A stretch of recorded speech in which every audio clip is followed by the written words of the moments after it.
आज मी कुर्ला टू वेंगुर्ला हा चित्रपट पाहिला. तर खूप दिवसानंतर असा चित्रपट पाहिला आहे की नेहमी मी प्रशंसक आहे मल्याळम पिक्चरांचा, कारण त्यांची जी स्क्रीन प्ले रायटिंग असते किंवा स्टोरीचा जो फ्लो असतो तो इतका एंगेजिंग असतो की साध्यातली साधी स्टोरी ना शेवटपर्यंत तुम्हाला खुर्चीवर खिळून ठेवते. तसाच हा चित्रपट महाराष्ट्रातील मराठी धर्तीतला आणि माझ्या कोकणातल्या मातीतला पिक्चर आहे.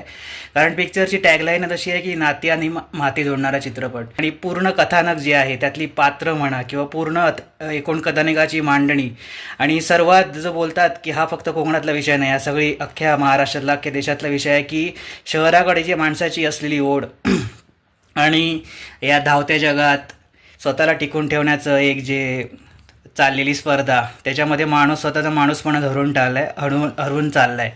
तर त्याला आता माणसाकडे आणण्याची जी एक बोलतात ना की अ, जे प्रयत्न आहे त्यातला हा एक खारीचा वाटा समजा.